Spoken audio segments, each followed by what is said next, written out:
같습니다. 예. 논리적으로 보자면 정부의 초기 대응에 있어서 혼선은 있었지만 방향은 옳았다. 따라서 이것이 지지율 하락의 요인이 됐다 한다면 일시적인 그런 하락 요인이 될 뿐이지 금방 회복될 것이다 라고 봐도 되는 거 아니겠습니까?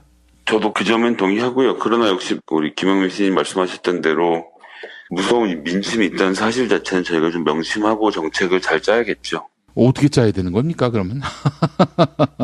제가 좀 전에 말씀드렸지만 규제를 하던 진흥을 하던 이 관련돼서 국회에서 이제 법과 관련된 논쟁들 이런 것들이 이루어져야 될 텐데요.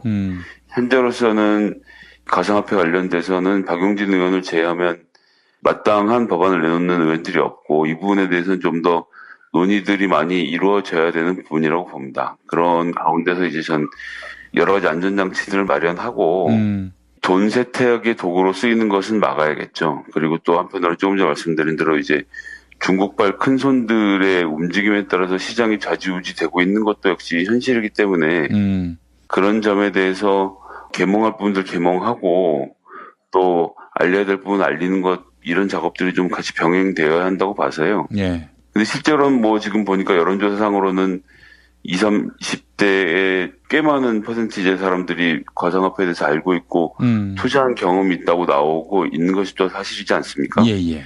근데 이제 거래량 자체가 어떤 날에는 코스닥 시장을 넘어서는 수준이라고 한다면 이건 사실 아무리 자율적으로 한다고 해도 정부가 기본적인 방침을 갖고 있고 시장을 모니터링하지 않을 수 없는 상태가 되긴 한 거죠. 알겠습니다. 비트코인 말고도 또 남북 단일팀 문제와 관련해서도 이것이 하락 요인이 된 것이 아니냐라고 보는 시각도 있는데 이 역시도 사실 논리적으로 설명하자면은 설명 못할 바도 아니에요. 예, 뭐 그 부분은 특히 뭐 잘 아실 테고 저 역시도 이제 몇 차례 가서 말씀드렸습니다만 역시나 이제 남북 단일팀 구성 5, 60대들에게는 평화하면 통일이 먼저 떠오르고 20, 30대에게는 평화하면 분단이 먼저 떠오른다는 이야기가 전 좀 많이 와닿고요. 예.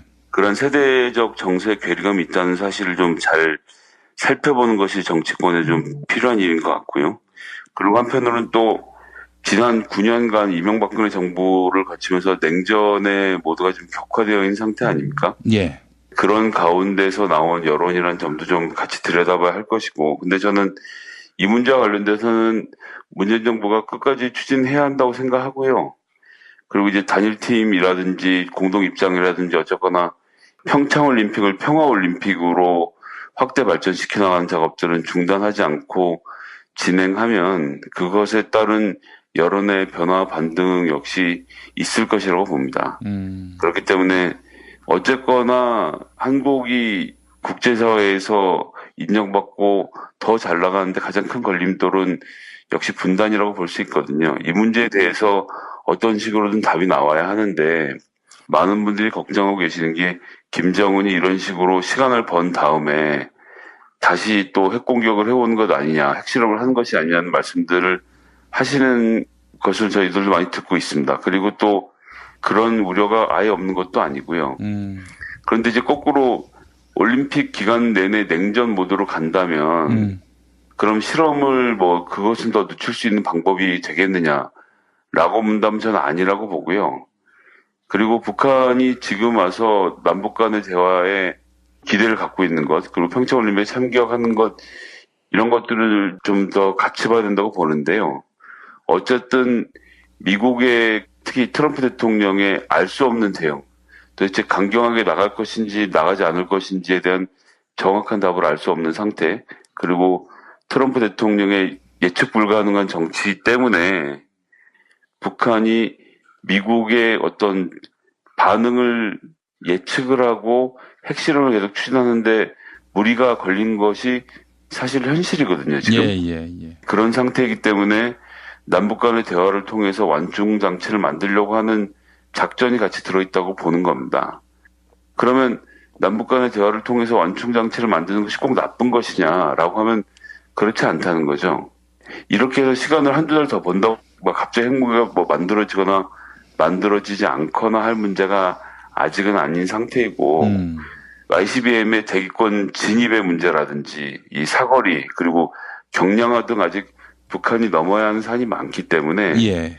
지금이라도 대화의 물꼬를 트고 대화를 만들어가는 과정 자체가 의미가 있다고 생각하고요. 예. 북한 내에도 어쨌거나 우리처럼 매파와 비둘기파가 있는 거 아니겠습니까? 예. 그래서 이번 평창 올림픽을 통해서 남북 간의 대화가 이루어진다면 북한에 있는 비둘기파에게도 힘을 줄 수 있는 기회가 될 것이라고 좀 봅니다. 그렇기 때문에 정부는 당연히 긴장을 하고 있을 모든 경우에 대비해서 계속 작전을 짜야겠지만 올림픽을 맞이하는 자세 자체는 저는 당연히 평화올림픽으로 가는 것이 옳다고 보고요. 그런 가운데서 북한이 국제사회에서 살아남는 방법이 평화롭게 문제를 해결해가는 것이구나라고 느끼게 만드는 작업도 전 병행되어야 한다고 봅니다. 그것이 아무런 가능성이 없으니 당장 북과의 관계를 끊고 올림픽을 하지 말자라고 하는 것은 과연 그것이 무슨 실익이 있겠는가. 지금 자유한국당이 본인들이 남북한 올림픽을 같이 개최하는 것을 법안으로 내놓고 여태까지 추진하다가 이제 와서 국제사회에 불참으로 호소하는 이 진풍경을 어떻게 이해를 할 것인가.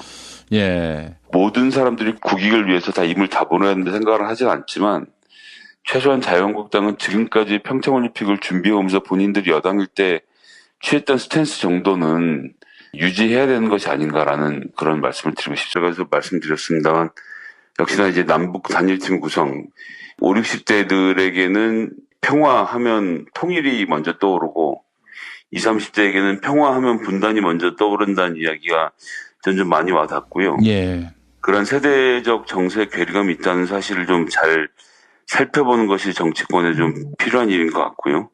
그리고 한편으로는 또 지난 9년간 이명박근혜 정부를 거치면서 냉전에 모두가 좀 격화되어 있는 상태 아닙니까? 예. 그런 가운데서 나온 여론이라는 점도 좀 같이 들여다봐야 할 것이고, 근데 저는 이 문제와 관련돼서는 문재인 정부가 끝까지 추진해야 한다고 생각하고요. 그리고 이제 단일팀이라든지 공동 입장이라든지 어쨌거나 평창올림픽을 평화올림픽으로 확대 발전시켜 나가는 작업들은 중단하지 않고 진행하면 그것에 따른 여론의 변화 반등 역시 있을 것이라고 봅니다.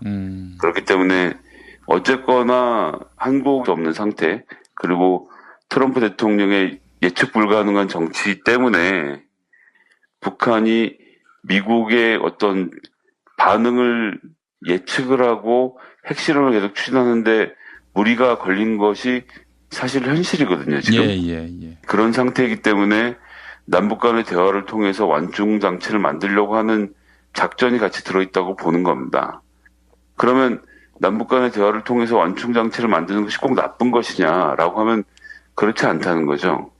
이렇게 해서 시간을 한두 달 더 번다고 막 갑자기 핵무기가 뭐 만들어지거나 만들어지지 않거나 할 문제가 아직은 아닌 상태이고 ICBM의 대기권 진입의 문제라든지 이 사거리 그리고 경량화 등 아직 북한이 넘어야 하는 산이 많기 때문에 예. 지금이라도 대화의 물꼬를 트고 대화를 만들어가는 과정 자체가 의미가 있다고 생각하고요. 예. 북한 내에도 어쨌거나 우리처럼 매파발 큰 손들의 움직임에 따라서 시장이 좌지우지되고 있는 것도 역시 현실이기 때문에 그런 점에 대해서 계몽할 부분들 계몽하고 또 알려야 될 부분 알리는 것 이런 작업들이 좀 같이 병행되어야 한다고 봐서요. 예. 근데 실제로는 뭐 지금 보니까 여론조사상으로는 20, 30대에 꽤 많은 퍼센티지의 사람들이 가상화폐에 대해서 알고 있고 투자한 경험이 있다고 나오고 있는 것이 또 사실이지 않습니까? 예. 근데 이제 거래량 자체가 어떤 날에는 코스닥 시장을 넘어서는 수준이라고 한다면 이건 사실 아무리 자율적으로 한다고 해도 정부가 기본적인 방침을 갖고 있고 시장을 모니터링하지 않을 수 없는 상태가 되긴 한 거죠. 알겠습니다.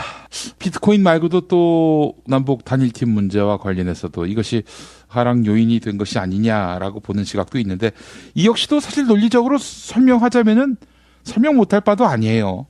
예, 뭐 그 부분은 특히 뭐 잘 아실 테고 저 역시도 이제 몇 차례 이 국제사회에서 인정받고 더 잘 나가는데 가장 큰 걸림돌은 역시 분단이라고 볼 수 있거든요. 이 문제에 대해서 어떤 식으로든 답이 나와야 하는데 많은 분들이 걱정하고 계시는 게 김정은이 이런 식으로 시간을 번 다음에 다시 또 핵공격을 해오는 것 아니냐, 핵실험을 하는 것이 아니냐는 말씀들을 하시는 것을 저희들도 많이 듣고 있습니다. 그리고 또 그런 우려가 아예 없는 것도 아니고요. 그런데 이제 거꾸로 올림픽 기간 내내 냉전 모드로 간다면 그럼 실험을 그것은 더 늦출 수 있는 방법이 되겠느냐라고 문다면 저는 아니라고 보고요. 그리고 북한이 지금 와서 남북 간의 대화에 기대를 갖고 있는 것, 그리고 평창올림픽에 참가하는 것, 이런 것들을 좀 더 같이 봐야 된다고 보는데요. 어쨌든 미국의 특히 트럼프 대통령의 알 수 없는 대응, 도대체 강경하게 나갈 것인지 나가지 않을 것인지에 대한 정확한 답을 알 수 없다. 예. 논리적으로 보자면 정부의 초기 대응에 있어서 혼선은 있었지만 방향은 옳았다. 따라서 이것이 지지율 하락의 요인이 됐다 한다면 일시적인 그런 하락 요인이 될 뿐이지 금방 회복될 것이다 라고 봐도 되는 거 아니겠습니까? 저도 그 점은 동의하고요. 그러나 역시 우리 김영민 씨님 말씀하셨던 대로 무서운 민심이 있다는 사실 자체는 저희가 좀 명심하고 정책을 잘 짜야겠죠. 어떻게 짜야 되는 겁니까 그러면? 제가 좀 전에 말씀드렸지만 규제를 하던 진흥을 하던 이 관련돼서 국회에서 이제 법과 관련된 논쟁들 이런 것들이 이루어져야 될 텐데요.